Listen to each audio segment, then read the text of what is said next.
Hello everyone. History से हम लोग स्टार्ट कर रहे हैं 6th क्लास की आवर पास्ट 1 की बुक। बेसिक तरीके से सारी चीज़ों को कवर करेंगे ABCD तरीके से। एक एक एस्पेक्ट को पढ़ेंगे, एक एक वर्ड को पढ़ेंगे, कोई भी चीज़ आपकी मिस नहीं होगी।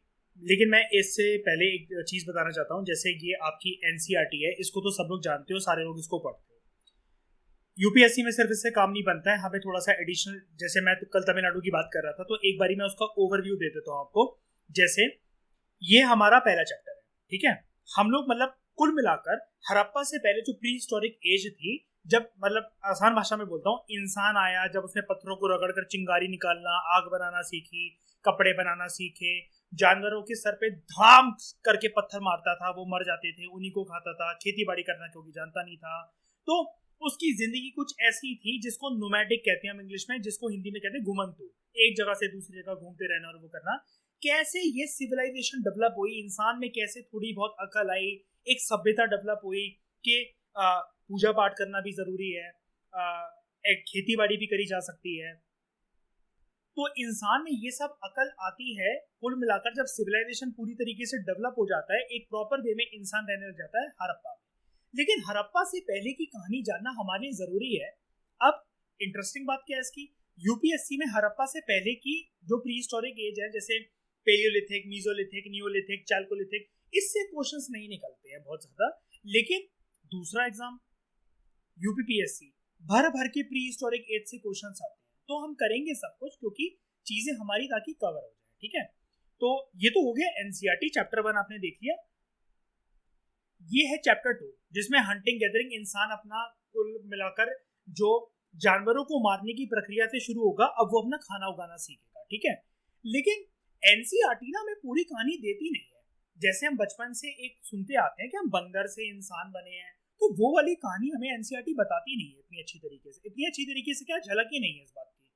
इसके लिए हमें जाना पड़ता है तमिलनाडु पे। ये है आपकी तमिलनाडु बोर्ड की एनसीईआरटी 6th क्लास। कैसा होता है यहाँ पर सिनेरियो, हमारी एनसीईआरटी जैसे जो नॉर्थ इंडियंस हम लोग जैसे जो नॉर्मली पढ़ते हैं, उसमें क्या होता है, 6th क्लास की एक हिस्ट्री की होती है, एक ज्योग्राफी की होती है, मतलब अलग अलग होती है। यहाँ पर क्या है, ये 6th क्लास की 3 पार्ट में बनाते हैं लोग एनसीईआरटी। जैसे part 1, part 2, part 3। 7th class का भी यही हाल, 3 पार्ट, और 8th क्लास में भी 3 पार्ट। 9th से सारी सेपरेट हो जाती है कि ज्योग्राफी की अलग, हिस्ट्री की अलग। ये लोग ऐसे करते थे कि हिस्ट्री की अलग हो रही है, पॉलिटी की अलग हो रही है, और ज्योग्राफी की अलग हो रही है, और इकोनॉमिक्स की अलग, ठीक है। ये इस तरीके से कर देते हैं। यहाँ पर क्या है, 6th क्लास से 8th क्लास तक यहाँ पर आपको हिस्ट्री, ज्योग्राफी, सिविक्स, ये तो दिख ही रहा है यहाँ पर आपको इंडेक्स में, पहला पार्ट है ये इसका, ठीक है। यहाँ पर तो आपको दिख ही रहा है। इसके अलावा ये स्लाइड नंबर 125 है ना, हाँ ठीक है, याद रखना एक बार, स्लाइड नंबर 125 है। अगर आप शुरू से इसको देखो तो ये कुछ ऐसी दिखती है, ठीक है। टर्म 1 मतलब पार्ट 1 वॉल्यूम 3 नाम है, बस इसका छोड़ दो उसको, वो तो आपको पता लग ही जाएगा। और ये नई एनसीईआरटी है जो कि मार्केट में काफी कम लोग इसको जानते हैं कि अवेलेबल है।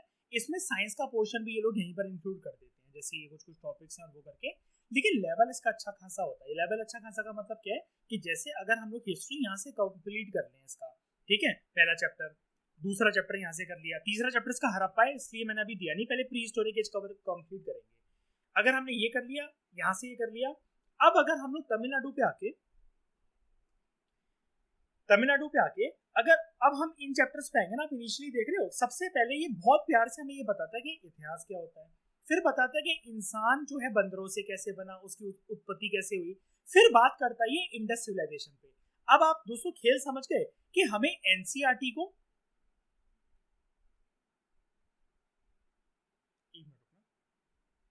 खेल ये हमें एनसीईआरटी को और तमिलनाडु के चैप्टर्स को पैरेलली लेकर चलना होता है ताकि हम पे बर्डन ना आए। जैसे क्या करेंगे, हम लोग इंडस का चैप्टर पढ़ा हमने, इंडस वैली सिविलाइजेशन का, इसको अपनी, ये दूसरा चैप्टर है एनसीईआरटी का, तीसरा चैप्टर देख लेंगे इसका, यहां से देख लिया इसको। उसके बाद 9th क्लास में गिवन है, वहां से देख लेंगे। तमिलनाडु की 9th क्लास की बात कर रहा हूँ। तमिलनाडु की 11th क्लास में गिवन है, वहां से देख लेंगे। पूनम दलाल दहिया से देख लेंगे, और एक ऑक्सफोर्ड की बुक और आई है, मैं ले आया कल उसको, उससे भी देख लेंगे। 6-7 सोर्सेस से कवर कर लेंगे। अब ध्यान से सुनना मेरी बात सब लोग। इसके बाद प्रीलिम्स अगर दे रहे हैं, कोई टेस्ट सीरीज दे रहे हैं, ओरिजिनल प्रीलिम्स दे रहे हैं, अगर इंडस से कोई क्वेश्चन आ गया और जो हमारे दिमाग में है, मैंने 6th क्लास से पढ़ा था उसको, मैंने एनसीईआरटी से, मैंने तमिलनाडु की एनसीईआरटी से 6th क्लास से पढ़ा था, 9th क्लास से पढ़ा था, 11th क्लास से पढ़ा था, पूनम दलाल दहिया की बुक से पढ़ा था और ऑक्सफोर्ड से पढ़ा था। मैंने 6 सोर्सेस पकड़े थे एक टॉपिक को कवर करने के लिए। अब ये कोई क्वेश्चन ऐसा है भाई मैंने तो साइट का नाम ही नहीं सुना, उसको छोड़ देना प्रीलिम्स के अंदर, एक स्माइल के साथ उस क्वेश्चन को काट देना। अरे यार मैंने तो 6 सोर्सेस पढ़े हैं, मैं 6 सोर्सेस पढ़ के जा रहा हूँ या जा रही हूँ, मेरे को नहीं पता तो इन कंजरों को कैसे पता होगा। ये होता है right approach, right mindset, right psychology. अब समझ में आया थोड़ा बहुत कैसे करना है, कौन कौन से क्वेश्चंस को छोड़ देना होता है। इतने सोर्सेज करने के बाद भी अगर नहीं हो रहा, थोड़ी सी ट्रिक लगा लेंगे हम उसमें कि 2 ऑप्शंस में क्या फंस रहे हैं, क्या कुछ कुछ एलिमिनेट हो सकता है। लेकिन रैंडमली कोई इंडस की ऐसी साइट आ गई जो कि हर साल कोई ना कोई एग्जाम करता ही है ऐसा। अब इंडस की साइट्स लोग क्यों नहीं कर पाते हैं? इसलिए नहीं कर पाते हैं, देखो जब एग्जाम में क्वेश्चन आ जाता ना तब ये मैग्रो हिल वाले नया एडिशन निकाल के वो तो डाल ही देते हैं, बच्चे खुश होते हैं अरे यार ये तो बुक में दे रखा था। अरे यार तुम जाके अमेज़न पे चेक तो करोगे रिलीज कब हुआ है एडिशन, प्रिलिम्स के पेपर के बाद निकलती है सारी बुक्स की अपडेशन। अब क्या बता रहा था मैं, हाँ तो ये चीज ना अपडेशन के बाद तो कोई भी डाल ले, लेकिन इंडस की ना 2500 साइट्स है, 2500 से ज्यादा साइट्स है, कैसे याद कर सकते हैं यार?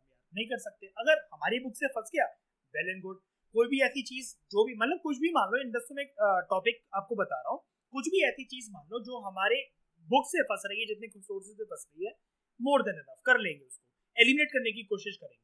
लेकिन 50 सेकंड से ज्यादा कंठस्थ नॉलेज के साथ कि इतने सोर्सेज पड़े हुए हैं, अपने आप पे कॉन्फिडेंस है, A4 शीट में रिवीजन नोट्स बनाए हुए हैं, 10-15 बार दीपांक सर को टेस्ट दे चुके हैं, उसका प्रीलिम्स का भी, मेंस का भी, ओरल टेस्ट दे चुके हैं, हर चीज कर चुके हैं, उसको निचोड़ के पीट चुके हैं। दूसरों से भी, एक दूसरे से भी टेस्ट दिलवाऊंगा मैं आप लोगों को कि आप सबका टेस्ट बनाओ, इसके लिए बनाओ। जब इतनी नॉलेज के बाद भी अगर वो क्वेश्चन सॉल्व ना हो सके, स्माइल के साथ उसको छोड़ देना। अपने एथिकल स्टैंडर्ड्स की कल मैंने बात करी थी ना, some questions are supposed to be left in UPSC, इस अप्रोच के साथ, स्माइलिंग फेस के साथ निकल जाना उस क्वेश्चन से। ये है सिंपल सी अप्रोच। एनसीईआरटीज कैसे पढ़ी जाती है और क्यों हमें बहुत ज्यादा ना बावला नहीं होना है उधर कि मैं तो करके ही रहूंगी, मैं तो करके ही रहूंगा इसको, हड़प्पा तो यार मैंने इतने अच्छे से पढ़ा है, कैसे नहीं बनेगा मुझसे क्वेश्चन। मत बिठाओ उस पर 2-2.5 घंटे, पेपर में दोबारा राउंड मार के टाइम मिले। वैसे 2018 से 19 से तो टाइम मिलता नहीं है प्रीलिम्स को, काफी लोग बोलते थे 3 राउंड में सॉल्व कर लो, 2 राउंड में सॉल्व कर लो। भाई 1 राउंड करना ही मुश्किल है, अब तो 1 राउंड की 100 क्वेश्चन देख लो, वही बहुत मुश्किल वाली बात है। अब समझ गए? और मैं हिस्ट्री की ये वाली बात स्पेसिफिकली पता है क्यों बोल रहा हूँ यार, एंशिएंट मेडिवल मैं तो तुम्हें पढ़ाकर भेजूंगा, ऐसे भेजूंगा कि जो वर्ल्ड का सबसे टफेस्ट प्रीलिम्स एग्जाम्स है, वर्ल्ड का सबसे टफेस्ट प्रीलिम्स है, यूपीएससी नहीं है, यूपीपीएससी है, Uttar Pradesh public service commission.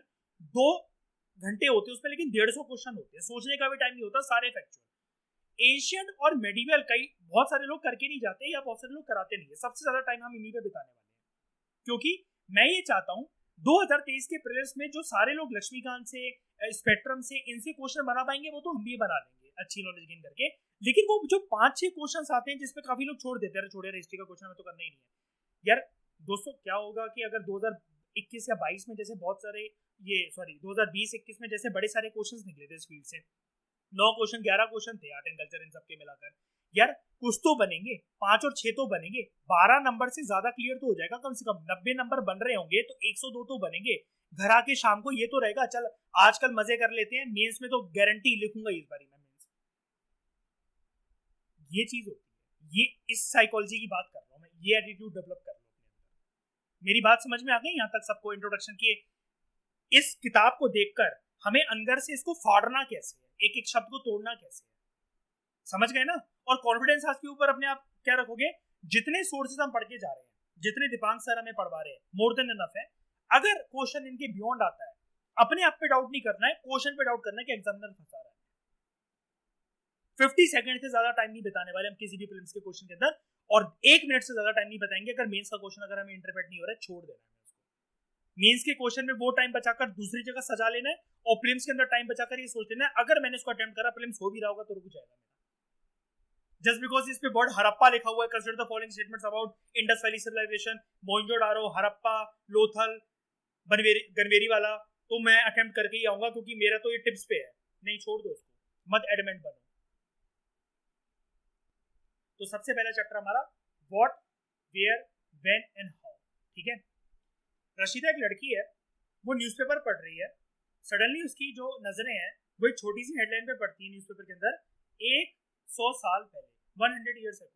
वो ये अचंभित रहती है इस चीज को सोचते हुए कि कैसे कोई इतने साल पुरानी चीज, 100 साल पुरानी चीज जान सकता है। जैसे कल के बारे में, जैसे कल कितनी तारीख, 10 तारीख, कल 9 तारीख थी। कल के बारे में अगर हमें पता लगाना है तो हम रेडियो सुन सकते हैं, हम टीवी देख सकते हैं, हम कल का अखबार उठा के जो हमारे घर में आएगा उसको पढ़ सकते हैं। पिछले साल के बारे में पता लगाना है तो हम किसी से पूछ सकते हैं, अगर हम उस चीज को ट्रैक नहीं कर पा रहे या हमारे पास कोई इन्फॉर्मेशन है कि पिछले साल ऐसा क्या हुआ था, ये आज किसकी एनिवर्सरी मनाई जा रही है, आज किसकी जयंती है। लेकिन बहुत पुराने टाइम, साल पहले अगर मेरी नजरें जाए, मेरा दिमाग जाए कि यार तब क्या होता होगा कि मेरे दादा के भी दादा होंगे, उनके भी दादा होंगे, उनके भी परदादा होंगे, उनके भी परदादा होंगे, कहीं से तो मेरा खानदान शुरू हुआ होगा, कहीं से तो मेरे खानदान में कोई इंसान पहले पैदा हुआ होगा, तभी तो मैं आया हूँ। उसके बारे में कैसे पता लगाया जा सकता है? उसके बारे में पता लगाया जा सकता है। मैं तो सिर्फ एक कंटेक्ट बिल्ड करने की कोशिश कर रहा हूँ, क्योंकि बच्चों की लेवल की एनसीईआरटी बच्चों के लेवल से ही पढ़ानी चाहिए, तभी चीजें समझ में आती हैं। लेकिन क्वेश्चन यहाँ से भर भर के निकलते हैं, ठीक है। तो हमें यहाँ पर हिस्ट्री पे जाना चाहिए, और हिस्ट्री से भी जाने से पहले हमें डिकोड करना पड़ेगा हिस्टोरिकल सोर्सेज को। हिस्टोरिकल सोर्सेज दो चीजें हो सकती है आपकी, या तो आपके वो लिटरेरी सोर्सेज हो सकते हैं कि अगर आपको वो मिल जाए, लिखा पढ़ा किसी ने उस जमाने में कुछ लिखा हो, या तो आपके वो मटेरियल सोर्सेज हो सकते हैं कि आपको कोई मटेरियल मिल जाए उस जमाने का जिसमें कुछ अवशेष हो, कुछ लिखा हो, ऐसा कुछ कुछ ऐसी राइटिंग या स्क्रिप्चर या किसी कुछ ऐसा इंडिकेशन दे दिया हो कि यार अब इतिहास के बारे में ना, अच्छा वाओ इस टाइम पीरियड में ये चीज हुई थी, 200 साल पुरानी बात क्लियर हो गई, एक राज पता लग गया कि यहाँ पर शिवलिंग होता था, यहाँ पर एक मस्जिद होता था, 2000 साल पहले बात पुरानी पता लग गई कि अच्छा तलवार तो हम ये सोचते थे कि इस एरा में बनी है, लेकिन नहीं यार, इससे भी पुरानी तलवार मिल गई इस साइड पर तो जाकर। बस, और ये करता कौन है? ये सारे काम दोस्तों करते हैं आर्कियोलॉजिस्ट। क्या कहते हैं हम लोग इनको? आर्कियोलॉजिस्ट,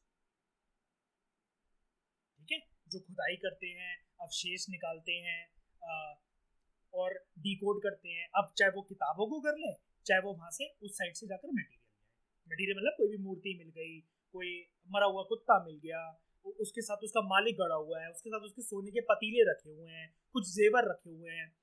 एक जैसे साइट है, मैं हड़प्पा में पढ़ाऊंगा, वहां पर अब प्यार बहुत बड़ी चीज होती है दोस्तों, तो कपल्स ना हाथ जोड़ के उनका वो है, मतलब जो गड़े हुए ना स्केलेटन, हाथ जोड़ के, मतलब कि लवर्स, मतलब वो मर रखे हैं उस जगह पर।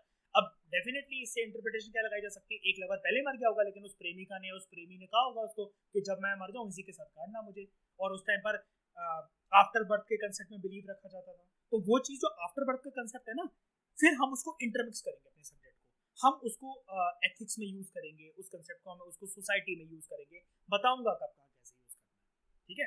तो ये दो चीजें मैंने आपको बताई। पास्ट के बारे में क्या पता लग सकता है, इससे पहले ये जानते हैं हमें पास्ट के बारे में कैसे पता लग सकता है। ये तो चलो मैंने बता दिया, लेकिन पास्ट के बारे में हम जाने क्यों, हमें वो क्या झलक देगा? तो देखो, बड़ी सारी चीजें हमें पास्ट को देखकर, एक रिफ्लेक्शन लेकर उसका पता लग सकता है। लोग क्या खाते थे, किस तरह का उनका पहनावा था, ठीक है, किस तरीके के घरों में वो रहते थे, ठीक है, जो शिकार करते थे जानवरों का, उनकी जिंदगी कैसी थी, जो भेड़ बकरियां चराते थे हर्डर्स, उनकी जिंदगी कैसी थी, किसानों की जिंदगी कैसे, उस टाइम पे क्या कोई रूलर्स थे कि नहीं थे, क्या रूलर्स हड़प्पा में आए या हड़प्पा से पहले भी कोई एक रीजन को, एक एरिया को चलाने वाले कोई रूलर्स हुआ करते होंगे। एक जगह से सस्ता सामान खरीद कर दूसरी जगह पर जाकर बेचना, मेला लगाना, मार्केट लगाना, लोगों को चीजें एक रीजन की दूसरे रीजन में जाके प्रेजेंट करना। मर्चेंट्स की जिंदगी कैसी थी, पूजा पाठ करवाने के लिए प्रीस्ट क्या था, होते भी थे कि नहीं होते थे, क्राफ्ट पर्सन, सामान क्या क्या बनता था, खिलौने, गाड़ियां, बच्चों की चीजें, या कुछ भी घर में रखने वाले पतीले, वेसल्स, कुछ भी, ठीक है, जिनके अंदर लोग अनाज रखते होंगे, ज्वेलरीज रखते होंगे, कपड़े भी रखे जाते होंगे, ठीक है। आर्टिस्ट कौन कौन से थे, क्या पत्थरों पे पेंटिंग होती थी, कागज तो उस टाइम पर इन्वेंट हुआ नहीं था, तो पत्थरों पे पेंटिंग, ऐसा कैसा पेंट यूज करा हुआ है इन्होंने कि आज तक वो इतने सालों बाद भी वो पेंटिंग इंटैक्ट है, वो दिखते हैं कि ये इन्होंने डांसिंग फिगर्स बना रखे हैं। म्यूजिशियंस कैसे थे, क्या कोई साइंटिस्ट मिलते थे कि नहीं मिलते थे। ये पूरा पैराग्राफ ना, ये प्री हिस्टोरिक एज का नहीं है, ये हम लोग ये पढ़ रहे हैं कि पास्ट के बारे में हम लोग क्या पता लगा सकते हैं। ये पूरी एंशिएंट हिस्ट्री के बारे में पैराग्राफ है। आप सोचो यार, हड़प्पा में ही नहीं थे साइंटिस्ट और ये सब, तो यार तो ये कैसे कह रहे हैं? ये पूरी हिस्ट्री की झलक दे रहा है आपको, ठीक है।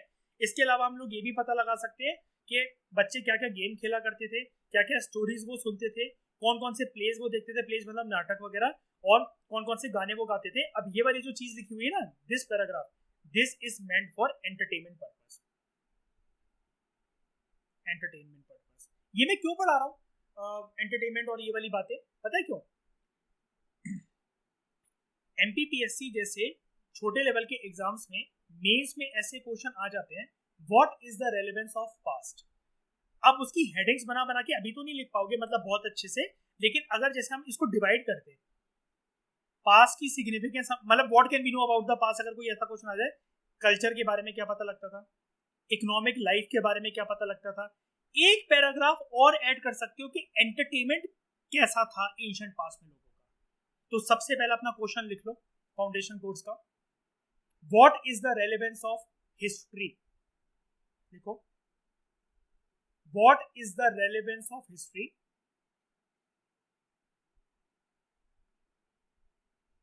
लिखा है इतना?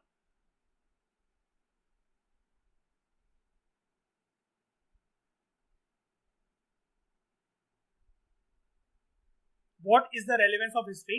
Explain it with reference to India's historical past. Explain it with reference to India's historical past. इस पैराग्राफ की रेलेवेंस ये है कि एग्जाम्स लाइक एमपीपीएससी में अगर मेंस में जो 3-3 नंबर 5 नंबर के वहां पर क्वेश्चन आते हैं, यहां से आपका वो छूटेगा नहीं। एमपीपीएससी फैक्चुअल मेंस पूछता है, जो कि 6th क्लास से 10th क्लास के एनसीईआरटी तक ज्यादा निकलते हैं, 11-12 से मतलब निकलते हैं ठीक ठाक, लेकिन 6 से 10 तक बहुत कुछ निकलता है उसके अंदर, मेंस के अंदर। यहाँ पर आपका ये वाली चीज कवर हो जाएगी, ठीक है। अब लोग रहते कहाँ थे एंशिएंट पास्ट में? अगर मुझे पता लगाना है भाई, मैं जैसे दिल्ली में रह रहा हूँ, बहुत सारे लोग यूपी से हैं, अंकिता जी मुंबई से हैं, तो ये एंशिएंट पास्ट में लोग रहते कहाँ थे? तब तो ये सिटीज, ये मेट्रोज, ये मेट्रोपॉलिटन सिटीज, ये सड़क, ये गाड़ियां, ये बाइकें, ये तो दिखती नहीं थी। तो लोग कहाँ रहते थे? तो वो बोल रहा है पेज 2 पे जाओ, मैप की तरफ देखो और वहां पर पता लगाओ नर्मदा नदी के बारे में। चलो ठीक है, चलते हैं।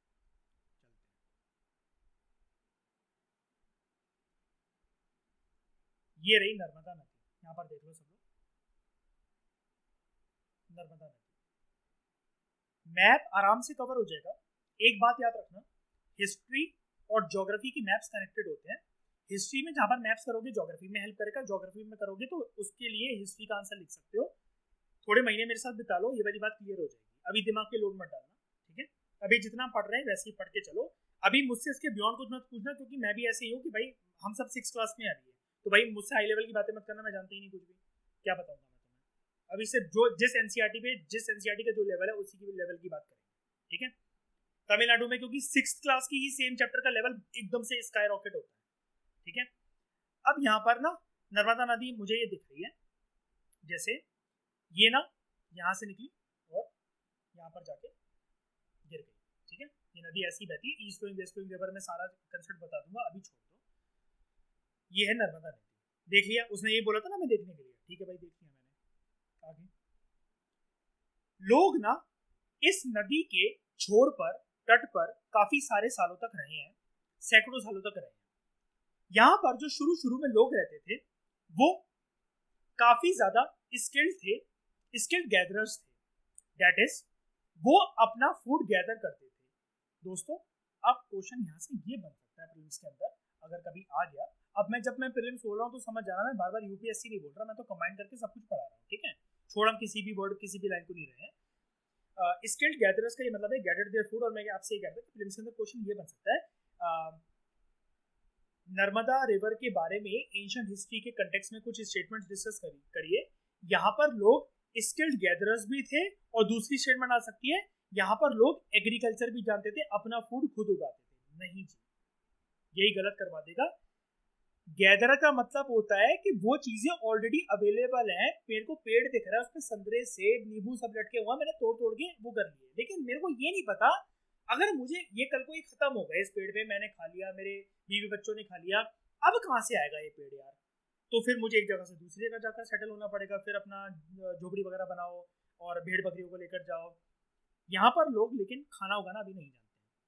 खाना उगाना मैंने अभी आपको बताया ना, ये चैप्टर तो है नहीं इस बारे में। ये चैप्टर किस बारे में? What, when, where and how. हाँ, इस चैप्टर के अंदर from hunting gathering to growing food, second chapter, अभी लेकिन हम लोग बात करते हैं, अपनी नॉलेज को सीमित रखते हैं सिर्फ फर्स्ट चैप्टर तक, ठीक है। तो नर्मदा रिवर की रेलेवेंस समझ लेना अगर इससे स्टेटमेंट आ जाए तो, कि एंशिएंट पास्ट में क्या यहाँ पर जो लोग रहते थे, क्या वो गैदरर्स थे? जी हाँ, गैदरर्स थे। क्या वो फूड ग्रोअर्स थे, एग्रीकल्चरिस्ट थे? मैं क्या बोल रहा हूँ, फूड ग्रोअर्स थे, एग्रीकल्चरिस्ट थे, फार्मर्स थे, खुद खाना उगा सकते थे? नहीं जी। ये लोग ना प्लांट की वास्ट वेल्थ के बारे में जानते थे, मतलब कि पेड़ पौधों को लगाने से बहुत ज्यादा यार अच्छी चीज होती है, इसकी रूट चबा चबा के खा लो, इसके पत्ते तोड़ तोड़ के खा लो, ये फल भी देते हैं, अलग अलग सबका टेस्ट होता है, ठीक है। तो ये आसपास के जंगलों में घूमते रहते थे उस जमाने में, क्योंकि ऑलरेडी यार इंसानों ने इतनी डेवलपमेंट क्या छोड़ ही दो, तुम समझ तो पा रही होगी, मतलब ये बच्चों वाली चीजें कि कोई था ही नहीं, ज्यादा पॉपुलेशन थी नहीं, ठीक है। तो ये जंगल जंगल एरिया था, कुछ क्लियर हुआ नहीं था। जंगल तब तक क्लियर नहीं होगा जब तक 6th सेंचुरी बीसी में लोहा नहीं बनेगा, आयरन नहीं मिलेगा, ठीक है। आयरन याद रखना, एक बात मैं यहाँ पर फैक्ट बता देता हूँ, कुछ कुछ फैक्ट्स ना एडिशनली लिखते रहना, जो जो मेरे को याद आते रहेंगे, जिस चैप्टर में डिस्कस कराना होगा वो तो कराऊंगा ही। हड़प्पा में आयरन मिलता था कि नहीं मिलता था? मुझे ये वाली बात बताओ, जल्दी बताओ। नहीं, ठीक है, ठीक है, ठीक है, हड़प्पा में आयरन नहीं मिलता था, ये वाली बात याद रखना, ठीक है। चलो, नहीं ठीक है, बस आयरन नहीं मिलता था, बस अभी जो चीजें मिलती थी मैं पूरी लिस्ट दे दूंगा, ठीक है। तो यहाँ पर ये लोग रूट्स, फ्रूट्स और दूसरे फॉरेस्ट प्रोड्यूस से कलेक्ट करते थे। उसके अलावा ये एनिमल्स को भी हंट करते थे, ठीक है। तो इसका मतलब आप देख रहे हो, गैदरर्स, हंटर्स। तो हंटर्स और गैदरर्स के बारे में जब भी क्वेश्चन आ जाए, नर्मदा के बारे में मैंने क्या बताया, प्रीलिम्स के अंदर क्वेश्चन आ सकता है। हंटर गैदरर्स के बारे में जब भी क्वेश्चन आ जाए, क्या करना है, नर्मदा का एग्जाम्पल लिख यूज इट एज एग्जाम्पल, बस ऐसे देखना होता है, मतलब दो नजरों से, चाहे कान यहाँ से पकड़ो चाहे वहां से पकड़ो, ऐसे डिकोड करना होता है। आप कोई सोचे पेज 1 पे इतना टाइम लगा रहे हो, वो लगा रहे हो, तो भाई खुद कर लो, फिर जाके जाओ, क्लियर हो जाए तो मुझे भी बता देना, मुझे भी गाइडेंस हो जाएगी, ठीक है। शुरू शुरू में टाइम देना पड़ता है यार, जब तक सीखेंगे नहीं तब तक यार। अब एक बार बताओ, ये चीज कभी सोची है, इस लाइन को, इस एनसीईआरटी को तुम लोगों ने कितने बार पढ़ा होगा यूपीएससी की प्रिपरेशन करते हुए? करा होगा, मैं ये नहीं मानता कि चलो नहीं सोचा होगा ऐसे, लेकिन एक बार बताओ, कभी ऐसा सोचा कि ऐसा क्वेश्चन बन सकता है? इसको सामने दिख रहा है यार। नर्मदा को कभी लिखा आपने मीन्स आंसर राइटिंग में हंटर गैदर सोसाइटीज के अंदर? मैप बनाकर आए हो कभी इंडिया का, उसमें नर्मदा दिखाकर फिर हंटर गैदरिंग सोसाइटी को दिखाकर आओ? ये चीज है। मेंस में क्या करूंगा मैं, धीरे धीरे करके इंडिया का मैप बनाना भी सिखा दूंगा। आज से एक चीज आप लोग याद रखना कि जैसे जब पढ़ने का मन नहीं करता, टीवी वीवी देख रहे हो या कुछ भी कर रहे हो, तो कुछ एडिशनल एक्सरसाइजेस मैं आपको बता दूंगा, इंडिया का मैप बनाने का प्रैक्टिस कर लेना स्टार्ट, ठीक है, हाथ से। फिर धीरे धीरे करके मैं वर्ल्ड मैप भी बना दूंगा। इंडिया के मैप पे आपकी इतनी एक्यूरेसी हो जानी चाहिए कि वो मैप मुझे अच्छा भी दिखना चाहिए, सुंदर दिखना चाहिए, और 8 सेकंड से ज्यादा का टाइम नहीं लगना चाहिए। अगर 8 सेकंड से ज्यादा का टाइम आपको लग रहा है इंडिया के मैप में, तो समझ जाना अभी आप मेंस लिखने के काबिल नहीं हो, ठीक है। जिस दिन 8 सेकंड तक पहुंच गए अच्छा बनाकर मैप, बिना देखे इंडिया के मैप को, तो समझ जाना मेंस का कोई भी क्वेश्चन छूटेगा। बता दूंगा ये ट्रिक क्या होती है, लेकिन इंडिया का मैप अभी जितना बोल रहा हूँ अभी उतना कर लेना एक्सरसाइज, ठीक है। और मैं एक्सरसाइज ट्रस्ट करके दे रहा हूँ, ये नहीं 1 महीना हो गया सर अभी तो शुरू ही नहीं करा। भाई अब आप सारे काम छोड़ के अब सिर्फ आप मेरे साथ आप जिंदगी बिताओगे, तुम्हारे पूरे फंडामेंटल राइट्स मेरे पास गिरवी हैं 1.5 साल तक के लिए। मुझसे पूछे बिना कोई कुछ कदम नहीं करेगा, वरना ग्रुप से बाहर निकलेगा वो, ठीक है। तो उसके बाद कह रहा है कि सुलेमान और किरतार हिल्स को देखो नॉर्थ वेस्ट में। अब नॉर्थ वेस्ट कैसे, मैं बाकी लोगों को बता देता हूँ। जब भी आपको डायरेक्शंस में दिक्कत हो ना, जैसे यूपीएससी भी ये चीज करता है कि ये चीज वर्ल्ड के इस कोने में उस कोने में कुछ मत करा करो, कभी कभार दिमाग हमारा कंफ्यूज हो जाता है, बहुत सारे सब्जेक्ट नहीं समझ में आते भाई। ये चीज बार बार प्रैक्टिस कर लेना लिख लिख के, बेसिक चीज है लेकिन कोई बात नहीं यार, काम आती है। ये होती है डायरेक्शन हमारी, नॉर्थ ईस्ट वेस्ट साउथ, ठीक है। अब मुझे नहीं पता इनको पूर्व पश्चिम उत्तर दक्षिण किसको बोलते हैं, दक्षिण मुझे पता है, साउथ को बोलते हैं, बाकी नहीं मुझे पता, ठीक है। तो नॉर्थ ईस्ट वेस्ट साउथ। अब यहां पर मुझे एक बात बताओ, ये वाला जितना पार्ट है इसको मैं नॉर्थ वेस्ट बोलूंगा। क्यों बोलूंगा, ये देखो नॉर्थ और वेस्ट के बीच में आ रहा है, ठीक है। ऐसे कवर होता है कि मतलब नॉर्थ वेस्ट हमें कहां देखना है, ठीक है। नॉर्थ ईस्ट अगर मुझे बोलना है, ये ब्लू वाला, क्योंकि ये नॉर्थ और ईस्ट के बीच में आ रहा है। ऐसे ही साउथ ईस्ट क्या होगा, ये वाला पार्ट, साउथ वेस्ट क्या होगा, ये वाला पार्ट। लेकिन अभी वो हमें क्या बोल रहा था, एक मिनट इसको बाकियों को मिटा देते हैं। अभी क्या देखने को बोल रहा है, नॉर्थ वेस्ट, ठीक है, नॉर्थ वेस्ट देखने को बोल रहा है कि सुलेमान कितार हिल्स को देखो नॉर्थ वेस्ट पे। नॉर्थ वेस्ट मतलब क्या, एक झलक बता देता हूँ कैसे देखोगे। वैसे तो हमें ये दिख रहे हैं, ये रहा सुलेमान और ये रहा किरतार हिल्स, लेकिन अभी इसको गोली मारो, अगर मुझे पता लगाना लगाना ये क्या है, इंडिया को काट दो ऐसे, फिर ऐसे, north east west south, north west का हिस्सा ही है, इसका मतलब सिर्फ इस तरफ फोकस रखना है। अब डिस्कशन आगे कंटिन्यू करने से पहले नॉर्थ वेस्ट के बारे में दोस्तों एक चीज याद रखना, क्वेश्चंस बहुत सालों से पेंडिंग है, आ सकता है इसके ऊपर क्वेश्चंस, मेंस की बात कर रहा हूं। नॉर्थ वेस्ट की सिग्निफिकेंस ना हमारे इंडिया में आज तक सिग्निफिकेंस वो होल्ड करता है। क्यों? नॉर्थ वेस्ट पे ना शनि का साया है। किसी ने पता नहीं कौन से जमाने में कौन से टोटके मंत्र या नींबू या मिर्चियां फेंकी होंगी, यहाँ पर साया है। किस चीज का?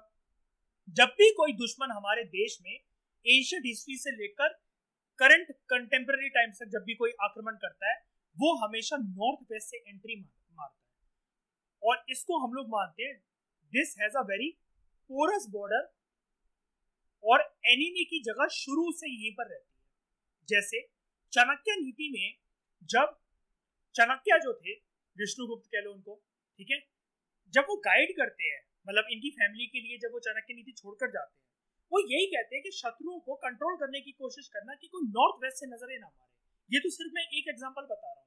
अकबर चैलेंजेस नॉर्थ वेस्ट से, औरंगजेब चैलेंजेस नॉर्थ वेस्ट से, अलाउद्दीन खिलजी दिल्ली सल्तनत के हर एक रूलर चैलेंजेस नॉर्थ वेस्ट से। सल्तनत हमेशा, रियासतें हमेशा जो भी गिरेंगी मेडिवल इंडिया में, सिर्फ नॉर्थ वेस्ट से आक्रमण होगा। बाबर एक तरफ कुआं एक तरफ खाई, कहां जाऊं, कजाकिस्तान उज्बेकिस्तान वापस लौटूं या फिर पानीपत का युद्ध लड़ूं?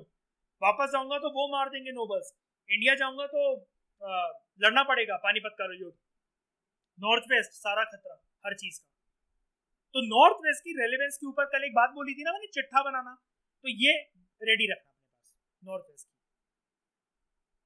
नॉलेज, ठीक है, नॉर्थ वेस्ट की नॉलेज अपने पास रेडी रखना। ये चीज समझ गए?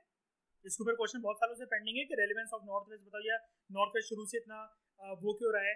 और ऐसा भी करके क्वेश्चन आ सकता है जीएस पेपर 1 में, क्योंकि हिस्ट्री और ज्योग्राफी वहां पर कंबाइंड है, कि ज्योग्राफिकल और हिस्टोरिकल रेलेवेंस बताओ नॉर्थ वेस्ट की। तो अभी तो सिर्फ हिस्टोरिकल ही जान पाओगे, ज्योग्राफी तो अभी करी नहीं है मेरे साथ, ठीक है। अभी यही बात करना, और यहाँ पर जो ये नॉर्थ वेस्ट मानसून होते हैं वो हम ज्योग्राफिकल फिनोमेना में उधर कौन कौन से क्रॉप्स उग सकते हैं, रेलेवेंस क्या, वो चीज मैं बताऊंगा। अफगानिस्तान से दुश्मनों का साया यहाँ पर रहता है, और यहाँ पर कुछ मतलब है भी ऐसा कि ये ना धरती ही बनी है लड़ाई झगड़ा करने के लिए। कितनी कोशिश करी रशिया ने 1979 में तालिबान को हराने की, अमेरिका ने 10 साल उसामा बिन लादेन को मारने के बाद अबोटाबाद में विड्रॉ कर गया इस साल, पिछले साल। उधर कुछ बात है, मैं बताऊंगा उसका हिस्टोरिकल रेलेवेंस बताऊंगा, लेकिन मैं बता रहा हूँ कि ये क्वेश्चन आएगा और इसके बारे में चिट्ठा रेडी रखना, जब जब नॉर्थ वेस्ट के बारे में पढ़ते रहेंगे ऐड करते रहना उसको, ठीक है। आगे बात करते हैं। वो कह रहा है सुलेमान किरतार हिल्स को ढूंढो नॉर्थ वेस्ट पे, इसको मिटा देते हैं।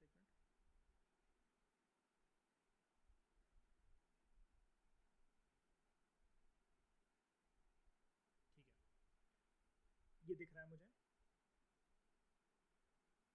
सुलेमान और किरतार हिल्स, ठीक है, देख लिया। क्या पढ़ना है इसके बारे में? कह रहा है ये कुछ ऐसे एरियाज है जहां पर औरतों और मर्दों ने सबसे पहले क्रॉप्स ग्रो करना शुरू करे थे, जैसे वीट, बार्ले। अब यूपीपीएससी जैसा कठोर एग्जाम प्रीलिम्स उसका, वीट बार्ले सबसे पहले कहां ग्रो हुए? तो ऑप्शंस में पक्का आएगा आपको सुलेमान किरतार, इसको बस आंखें बंद करके मार्क कर, ठीक है। आज से 8000 साल पहले लोगों ने यहाँ पर एनिमल्स को पशुपालन करना भी शुरू करा, एनिमल रेयरिंग उनकी शुरू करी, शीप वूल के लिए, बकरियां दूध के लिए, और अलग अलग टाइप की कैटल। एक बात मैं आपको क्लियर कर देना चाहता हूँ, काफी लोग ना, बहुत सारे स्टूडेंट्स कंफ्यूज रहते हैं, पूरी प्रिपरेशन खत्म हो जाती है, यार कैटल का क्या मतलब होता है? यार कैटल यार बीस्ट ऑफ बर्डन होते हैं, कहने का मतलब है इनके लिए एक वर्ड होता है, ये वर्ड याद रख लेना, अच्छा इंप्रेशन मारता है ये वाला वर्ड, बीस्ट ऑफ बर्डन या फिर कैटल आपके कभी कभार मिल्चिंग एनिमल्स भी हो सकते हैं। मिल्चिंग MILCHING मिल्चिंग एनिमल्स भी हो सकते हैं। मीट बीस्ट ऑफ बर्डन वो जिनके कंधे पर, जिनके बैक पर सामान ढोकर लाद कर तुम एक जगह से दूसरी जगह को लेकर जा सको। और कैटल या तो वो तुम्हें कोई ना कोई चीज दे रहे हैं, स्पेशली मिल्क प्रोड्यूसिंग एनिमल्स है जैसे ऑक्स, बफेलो या कोई भी जैसे जिनके सींग होते हैं, मतलब वो कैटल की कैटेगरी में है। गाय, भैंस, ऑक्स, ऑक्सन, ये सारी चीजें। तो ये कैटल का मैंने नॉर्मल मतलब बता दिया, इसकी कोई रेलेवेंस नहीं है, लेकिन फिर भी यार मतलब नजरों में आ जाए, कंफ्यूज ना होना पड़े इस वजह से, ठीक है। ताकि यही एनसीईआरटी जब दोबारा पढ़ लो तो फिर यार इसको हटा दो कि पता है इस पेज के बारे में कुछ भी पूछ लो, आंखें बंद करके बता दूंगा, ठीक है। और यहाँ पर लोग विलेजेस में रहते थे। इसका मतलब ये कीवर्ड देख रहे हो, विलेजेस का कंसेप्ट एंशिएंट हिस्ट्री में कहाँ, प्री हिस्टोरिक एज में कहाँ देखने को मिलता है? सुलेमान किरतार हिल्स में, ठीक है। अब वो कह रहा है कि गारो हिल्स को देखो नॉर्थ ईस्ट में। अगेन अब नॉर्थ ईस्ट बना लोगे ना, नॉर्थ ईस्ट, नॉर्थ ईस्ट का हिस्सा मतलब ये वाला हिस्सा, ठीक है। तो इंडिया को अगेन अगर 4 हिस्से से काटे, ये ये वाला हिस्सा, इसका मतलब अभी ये बेसिक लेवल से इसकी एक्सरसाइज में करवा रहा हूँ, काफी लोग ट्रेंड हो जाएंगे, ठीक है। कई लोगों को जिनको और लगता है डाउट वगैरह पूछना, कोई बात नहीं, सारी चीजें क्लियर हो जाएंगी। ये रहा गारो हिल्स, यहाँ पे ट्राइब्स रहती है नॉर्थ ईस्ट में, पढ़ा दूंगा, अभी लिख लो वैसे उसको, गारो, खासीस और जैंतियास। गारो, खासीस और जैंतियास। जब हम लोग पोस्ट इंडिपेंडेंस पे पॉपुलर मूवमेंट्स करेंगे ना, कि जब इंदिरा गांधी के टाइम पर बहुत ज्यादा उथल पुथल मच गया था, इस कौन ये पंजाब डिमांड कर रहा था खालिस्तान बना दो, नागालैंड डिमांड कर रहा था ग्रेटर नागालैंड कंट्री निकाल दो इंडिया से, तो ऐसी गारो, खासीस, जैंतियास को भी दिक्कत थी। ट्राइबल मूवमेंट्स भी कुछ मतलब वो चली थी, पॉपुलर मूवमेंट्स, और इनके नाम पे हिल्स भी हैं उधर, गारो हिल्स, खासीस हिल्स और जैंतियास हिल्स। लेकिन अभी हम फिलहाल अपनी डिस्कशन को सीमित रखते हैं गारो पे। एडिशनल इन्फॉर्मेशन मैं तुम्हें बताता रहूंगा धीरे धीरे, हर एक ताकि लेवल भी बिल्ड होता रहे। तो गारो हिल्स जो नॉर्थ ईस्ट में लोकेटेड है, और विंध्यास कह रहा है कि देखो सेंट्रल इंडिया के अंदर, सेंट्रल इंडिया जब भी वो बोले तो समझ आना मध्य प्रदेश का आसपास रीजन वो बोल रहा है। तो किसको बोला उसने? विंध्यास को ना, ठीक है। ये रहा विंध्यास, इसको देखना है। आगे बढ़ने से पहले इंपॉर्टेंट चीज पिंक कलर से बना रहा हूं, एक क्वेश्चन चाहो तो, क्वेश्चन क्या मतलब, ये फैक्ट लिख लेना, विंध्यास हमारे देश में ऊपर है, सतपुरा नीचे। विंध्यास हमारे देश में ऊपर है, सतपुरा नीचे है। 2020 के एमपीपीएससी के अंदर, 2020 या 20 का तो मतलब पीछे चलता है वो, 2019 के पेपर के अंदर एमपीपीएससी के अंदर क्वेश्चन आया था, मतलब ऊपर क्या है नीचे क्या है, ठीक है। विंध्यास ऊपर है, सतपुरा नीचे। क्वेश्चन निकल सकता है, अभी आपको बहुत इजी लगेगा, सच बता रहा हूँ, जब टेस्ट सीरीज वगैरह करोगे इसकी गलती हो जाएगी, फिर 99% क्या है, 100% स्टूडेंट नहीं कर पाते, ठीक है। एक और चीज, दूसरा फैक्ट, नर्मदा ऊपर है, तापी नीचे। नर्मदा ऊपर है, तापी नीचे, दोनों वेस्ट फ्लोइंग रिवर्स है। यहाँ से ईस्ट से ओरिजिनेट, ईस्ट से ओरिजिनेट, वेस्ट में जाके गिर रही है, वेस्ट में जाके गिर रही है। 3 फैक्ट मैंने यहाँ पर कवर करवा दिए, ज्योग्राफी में बहुत मदद करेगा आगे जाकर। पहले मुझे ये बता दो, इन फैक्ट में तो कोई दिक्कत नहीं, मैं विंध्यास की डिबेट पे लौटूं, फटाफट बताते जाओ। मैं जल्दी तो नहीं बोल रहा हूँ, किसी को ऐसा तो नहीं लग रहा मैं बहुत तेज तेज बोलते जा रहा हूँ। वो कह रहा है गारो हिल्स नॉर्थ ईस्ट में और विंध्यास सेंट्रल इंडिया में। यहाँ पर क्या था, these were some of the other areas where agriculture develop. तो लो क्वेश्चन आ गया कि एग्रीकल्चर कहाँ पर डेवलप हुआ। इसका मतलब अभी तक हमने जितनी जगह देखी है, क्या देखा हमने? सबसे पहले हमने नर्मदा रिवर बैंक देखा, वहां पर क्या, हंटर्स एंड गैदरर्स। उसके बाद हमने सेकंड किसको देखा था, सुलेमान किरतार हिल्स को। सुलेमान किरतार हिल्स पे, सुलेमान और किरतार हिल्स पे हमें वीट और बार्ले देखने को मिलता है, हमें मेन एंड विमेन देखने को मिलते हैं कि ये खेती करते थे। अब देखो इंटरप्रिटेशन देखना इसकी एक बारी।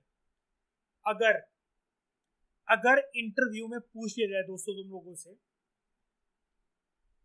ये डिस्क्रिमिनेशन स्टार्ट जो होती है एंशिएंट पास्ट में, क्या हमें कोई ऐसे एग्जांपल देखने को मिलते हैं कि जहां पर फेमिनिज्म प्रैक्टिस हो? क्योंकि आप लोगों के पास तो पीएसआईआर भी है, मैं तो पीएसआईआर भी करवाऊंगा, तो क्या फेमिनिज्म का कुछ प्रैक्टिस हमें एंशिएंट इंडिया में देखने को मिलती है? आप प्रिपेयर गए हो यार PSIR में तो या पॉलिटिक्स और वर्ल्ड अफेयर्स और इससे पूछेंगे, यार ये तो पता नहीं क्या पूछ रहे हैं एंशिएंट इंडिया में फेमिनिज्म को कनेक्ट करके, ये लाइन चिपका देना। सर मैंने एनसीईआरटी में पढ़ा है 6th क्लास की कि सुलेमान किरतार हिल्स में सर सिर्फ मर्द नहीं औरत भी वीट और बार्ले को प्रोड्यूस करते थे। रेलेवेंस समझ रहे हो उस लाइन की कि मेंस में तुम्हारी कितनी काम आ सकती है नंबर बूस्ट करवाने में ये। और देखो सर डिस्क्रिमिनेशन तो बहुत बाद में स्टार्ट हुई है, 8000 साल पहले ग्रो करते थे सर, एनसीईआरटी हमें प्रूफ देता है। अच्छा ये मेंस में कभी मत लिखा है अकॉर्डिंग टू एनसीईआरटी, ये मैं इंटरव्यू की बात बता रहा हूँ।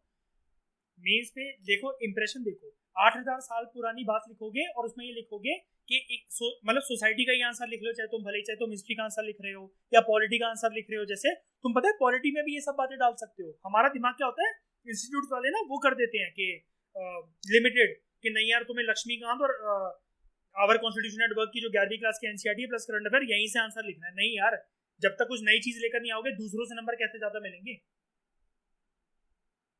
प्रिया कैसे ज्यादा नंबर लेकर आएगी मयूर से जब तक कुछ एडिशनल नहीं लिखेगी। दोनों ने सेम आंसर मुझे पकड़ा है तो सेम नंबर ही तो दूंगा। तो यहाँ पर क्या है, ये वाली लाइन चिपका देना। मैं सब बता रहा हूँ, ये बहुत ये औरतों के ऊपर कोई भी औरतों का चिट्ठा बनाने को बोला था ना, यहाँ से शुरू हो जाना। 2 चिट्ठे बन गए आपके, ठीक है, आज की क्लास में याद रखना A4 शीट के। एक विमेन के बारे में पटकते जाना, एक नॉर्थ वेस्ट के बारे में। देख रहे हो रेलेवेंसेस की, ठीक है। ऐसे एनसीईआरटी को पढ़ना होता है। आज पढ़ाने से पहले आज इसको 9 बार रिवाइज करके बैठा हूँ मैं सुबह से, लिख लिख के प्रैक्टिस करिए इस चैप्टर को मैंने 9 बार, ताकि मैं कुछ भी छूटे ना। ऐसा ना हो कि प्रीवियस बैच को पढ़ाता रहता हूँ तो जल्दबाजी में कुछ भी ऊपर ऊपर से पढ़ा जाऊँ। इसलिए मैंने आशिमा से आज बोला कि टेस्ट बनाओगे आशिमा तो मुझे भी दोगे, मैं भी करूंगा बैठ के वो लिया स्टेट टेस्ट, ठीक है। तो यार यहाँ पर एग्रीकल्चर एक तो डेवलप हुआ, और जहां पर चावल सबसे पहले डेवलप होता है वो है विंध्यास के नॉर्थ साइड में, मतलब काइंड ऑफ आप कह सकते हो विंध्यास में। तो ये एक फैक्ट है which can come any time. आप पता है ये अगर क्वेश्चन आ गया ना यूपीएससी में, अगर ये क्वेश्चन आ गया, आप पता है एनालिसिस कैसे होगी विजन वालों की, ओनली एज वालों की। दोस्तों 2019 में भी ना यूपीएससी ने पूछा था कि चावल का जो इंडिया है, नहीं चावल जो है वो वर्ल्ड में सबसे ज्यादा कौन सी कंट्री ग्रो करती है, तो उसका आंसर उस टाइम पे आई थिंक चाइना था, ठीक है। तो चावल के बारे में पास में क्वेश्चन आ चुका है, तो आप लोगों को रेडी रहना चाहिए था कि चावल के बारे में हर एक चीज आप कवर करो। और ये क्योंकि एनसीईआरटी में दे रखा था तो आपको पता होना चाहिए था। पता तो भाई फिर सब कुछ होना चाहिए था, तुम्हें भी बहुत कुछ पता होना चाहिए था, तुम्हारा क्यों नहीं हो गया। तो यहाँ पर ये क्वेश्चन बन सकता है, this question can also come in, अगर आप लोगों में से कोई लोग अगर एसएससी देंगे तो उसमें क्वेश्चन बन सकता है, ठीक है। और एमपीपीएससी में और यूपीपीएससी में इसकी हाई प्रोबेबिलिटी है इस लाइन से क्वेश्चन बनने की, ठीक है। तो ये मैंने आपको फैक्ट बता दिया। उसके बाद अब वो कह रहा है कि इंडस नदी के बारे में पता लगाओ। तो इंडस नदी के बारे में हम लोग बात करते हैं इस वीडियो के सेकंड पार्ट में, ठीक है। इस वीडियो को यहीं पर रोक देते हैं।